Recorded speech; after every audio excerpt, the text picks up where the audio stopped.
بسم الله الرحمن الرحيم. الحمد لله وحده والصلاة والسلام على من لا نبي بعده. أما بعد، قال الله تعالى في سورة المائدة: اليوم أكملت لكم دينكم وأتممت عليكم نعمتي ورضيت لكم الإسلام دينا۔ سورة مائدہ کی آیت نمبر 3 ہے کہ آج کے دن دین مکمل ہو گیا اور بحیثیت اسلام مالی پسند کر لیا گیا۔ پیارے بھائیو، اللہ رب العالمین نے بعض کو بعض پر فضیلت دی ہے، بعض مہینوں کو، بعض نبیوں کو۔ جس طرح 12 مہینے ہیں، ان میں سب سے افضل مہینہ رمضان کا مہینہ ہے۔ اس طرح نبی بہت سارے ہیں، 1 لاکھ سے اوپر نبی آئے، لیکن سب سے افضل نبی رسول اللہ صلی اللہ علیہ وآلہ وسلم۔ اس طرح کتابیں بہت ساری آئیں، زبور ہے، انجیل ہے، تورات ہے، لیکن سب سے بہترین کتاب کون سی ہے؟ قرآن کریم۔ اسی طرح مسجدوں میں سب سے بہترین افضل جگہ مسجد حرام ہے۔ تو بعض کو بعض پر اللہ رب العالمین نے فضیلت دی ہے۔ ہم اس وقت جس مہینے میں سانس لے رہے ہیں وہ تقریباً یعنی رجب کا مہینہ ہے، اور رجب کے مہینے میں بہت ساری چیزیں جو ہیں وہ ایسی ہیں جو کہ جن کا دین سے تعلق نہیں ہے، لیکن کثیر مسلمان جو ہے وہ اس پر عمل کر رہے ہیں۔ ماہ رجب کو روزہ یا اعتکاف کے لیے جو خاص کرنا، میرے بھائیوں، بالکل یہ صحیح نہیں ہے۔ ماہ رجب ان حرمت کے مہینوں میں سے ایک مہینہ ہے جن کے بارے میں اللہ رب العالمین نے قرآن کریم سورۃ توبہ آیت نمبر 36 میں فرمایا کہ مہینوں کی گنتی اللہ تعالیٰ کے ہاں کتنی ہے؟ 12 ہے۔ منہا اربۃ حرم، ان میں 4 مہینے حرمت والے ہیں، ادب والے۔ یوم خلق السماوات والارض، جب سے یہ زمین اور آسمان بنے۔ ذالک الدین القیم، یہی درست دین ہے۔ فلا تظلموا فیہن انفسکم، اور ان مہینوں میں اپنی اوپر جو ہے وہ ظلم نہ کرو۔ میرے بھائیو، آگے چلنے سے پہلے میں ایک بات آپ سے عرض کروں گا، پہلے بھی کئی دفعہ کر چکا ہوں، کہ اللہ تعالیٰ نے ہمیں ان مہینوں کے بارے میں تو بتایا کہ ادب اور حرمت والے مہینے ہیں، ان میں قتل و جدال نہیں کرنے، ان میں گناہ نہیں کرنے۔ اور اس کا مطلب یہ بھی نہیں ہے کہ باقی ٹھیک ہے ان میں نہیں کریں گے، باقی مہینوں میں کر لیں گے، نہیں۔ خصوصاً ان مہینوں کا ذکر کیا، ورنہ ہمیشہ انسان گناہوں سے بچتا رہے۔ اب مجھے آپ بتائیں کہ سورۃ فاتحہ سے لے کر سورۃ والناس تک، اس تک پڑھ لیں، ہمیں کہیں نہیں ملتا کہ یہ حرمت والے مہینے کون تھے۔ یہ بات ہمیں کس نے بتائی؟ نبی صلی اللہ علیہ وسلم نے۔ بخاری کی حدیث نمبر 4662 ہے اور مسلم کی حدیث نمبر 1679 ہے۔ رسول اللہ صلی اللہ علیہ وسلم نے فرمایا، سیدنا ابو بکرہ رضی اللہ تعالیٰ عنہ اس حدیث کے راوی ہیں، کہ سال میں 12 مہینے ہیں اور ان میں سے 4 حرمت اور ادب والے۔ اس لیے پیارے بھائیوں، بہت عجیب سا ماحول بنتا جا رہا ہے اب اس وقت۔ میں اپنے پاکستان کے بارے میں بتاؤں گا۔ بہت سارے کہتے ہیں ہمیں قرآن کافی ہے، حدیث کی ضرورت نہیں ہے۔ تو اگر قرآن کافی ہے تو مجھے بتاؤ ذرا کہ یہ مہینوں کا ذکر کدھر ہے؟ آپ کو کس نے بتایا؟ قرآن کے ساتھ حدیث حجت ہے بھائی۔ اس لیے آپ صلی اللہ علیہ وسلم نے فرمایا، ترکت فیکم امرین لن تضلوا ما تمسکتم بہما کتاب اللہ و سنتی، تمہارے درمیان 2 چیزیں چھوڑ کے جا رہا ہوں۔ ایک نہیں کہا قرآن، 2 چیزیں، ایک قرآن اور ایک میری حدیث، میری سنت۔ اور ایک دوسری جگہ فرمایا، الا انی اوتیت قرآن و مثلہ، مجھے قرآن دیا گیا ہے اور اس کی مثل ایک چیز اور دی گئی ہے، حدیث دی گئی ہے۔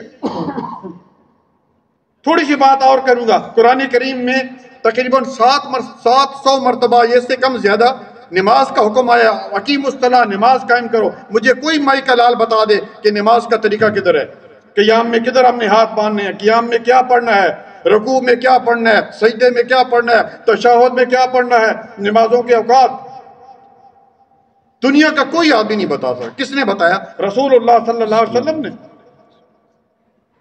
حج کے بارے میں فرمایا، من استطاع الیہ سبیلا، کہ جس کی استطاعت ہے حج کے لیے وہ جائے۔ ابھی حج کے جانا ہے، کیسے کرنا ہے، کتنی کنکریاں مارنی ہیں، کتنے دن مارنی ہیں، عرفات میں ظہر اور عصر کی نماز جمع کرنی ہے۔ اس میں کیا نام ہے، آگے کیا ہے، کون سی جگہ ہے؟ ہاں، عرفات کا تو میں نے بتا دیا، آگے جانا ہے، بہت ساری چیزیں ہیں اللہ ذہن میں نہیں آ رہی ہیں، جن باتوں کا حکم ہے نبی صلی اللہ علیہ وسلم نے دیا، نبی صلی اللہ علیہ وسلم نے ہمیں بتایا کہ عرفات میں یہ دعا پڑھنی ہے، اور اسی طرح حج کا طریقہ بتایا۔ اس لیے پیارے بھائیو، اللہ کے لیے نبی کی بات بھی حجت ہے۔ آگے چلتے ہیں، باتیں اور بہت ہیں لیکن وقت اتنا اجازت نہیں دیتا۔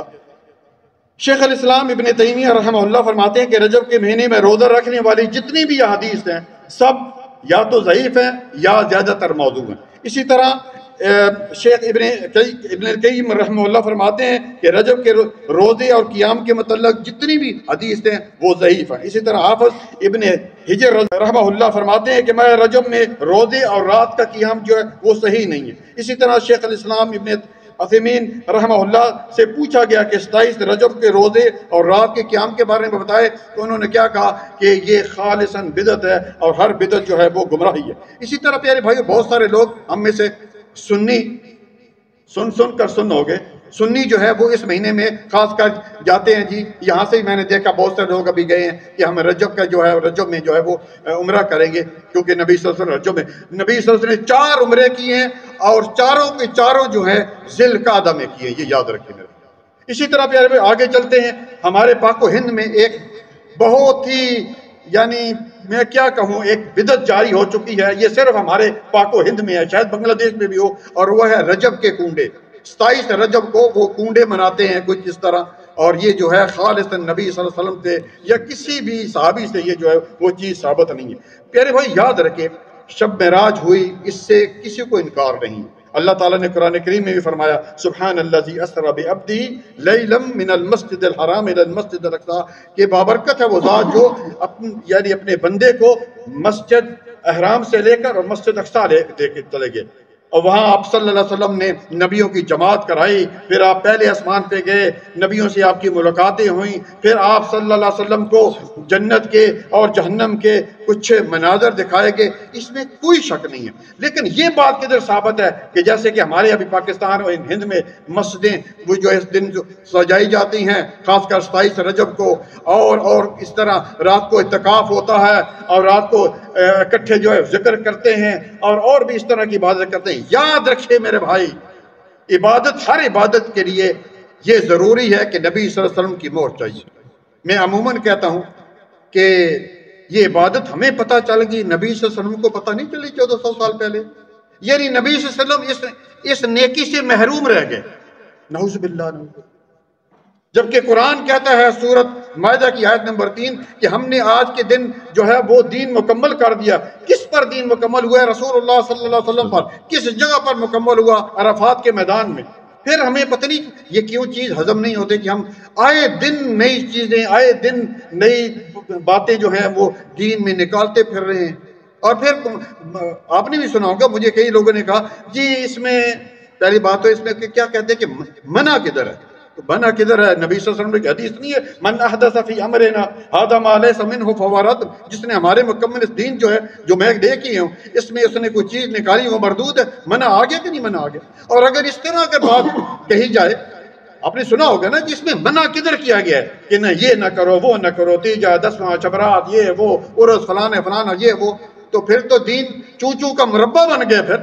پھر تو جس کی مرضی ہے اٹھ کر جناب وہ کر لے، اٹھ کے جناب علیہ الصلوۃ والسلام علیک یا رسول اللہ، اذان جو ہے مردے کو قبر میں دفن کرنے کے بعد اذان دی جا رہی ہے، مردے کو جناب پڑھایا جا رہا ہے، پڑھ بھائی پڑھ من ربو کا، تو پھر تو قیامت تک کے لیے پھر جو استغفر اللہ میرے بھائی دین وہ ہے جس پر نبی صلی اللہ علیہ وسلم کی جو ہے وہ مہر ہے۔ اس لیے قرآن کریم کی چند ایک آیات میں سنا دیتا ہوں۔ پہلی آیت سورۃ نساء کی آیت نمبر 80 ہے۔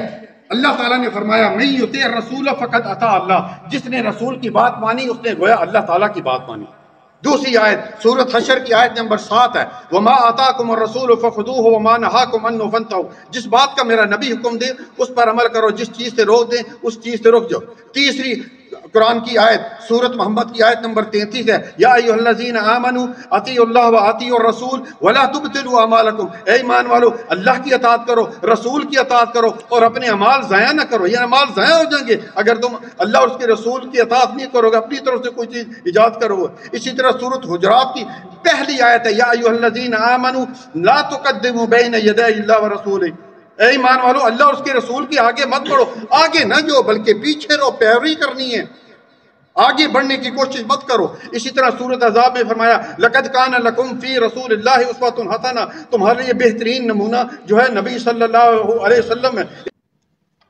کہنے کے مراد یہ ہے میرے بھائی، قرآن پورا بھرا ہوا ہے اللہ کی اطاعت اور رسول صلی اللہ علیہ وسلم کی اطاعت، جو نبی صلی اللہ علیہ وسلم اور نبی صلی اللہ علیہ وسلم اپنی خواہش سے نہیں بولتے تھے۔ سورۃ نجم کی آپ پہلے یا دوسری آیت پڑھیں ذرا، کیا ہے؟ وَمَا يَنْتِقُ عَنِ الْهَوَىٰ إِنْ هُوَ إِلَّا وَحْيٌ يُوحَىٰ، کہ نبی صلی اللہ علیہ وسلم تو زبان ہی اس وقت کھولتے تھے جب اللہ تعالیٰ وحی نازل کرتے تھے۔ اس لیے میرے بھائیو اس چیز سے بچے، بدعت بڑا خطرناک گناہ ہے۔ میں نے آپ پہلے بتایا تھا کہ بدعتی شخص کی نہ فرض عبادت قبول ہے اور نہ نفل عبادت جو ہے وہ قبول ہے، بلکہ صحابہ کرام کو اگر پتہ چلتا ہے کہ یہ شخص بدعتی ہے اس کو سلام بھی نہیں کرتے تھے۔ اللہ تعالیٰ سے دعا ہے کہ اللہ تعالیٰ ہمیں نیک عمل کرنے کی توفیق عطا فرمائے۔ ربنا تقبل منا انک انت السمیع العلیم وتب علینا انک انت التواب الرحیم۔ سبحان ربک رب العزت عما یصفون وسلام علی المرسلین والحمد للہ رب العالمین۔ وجزاکم اللہ خیر، بارک اللہ فیک۔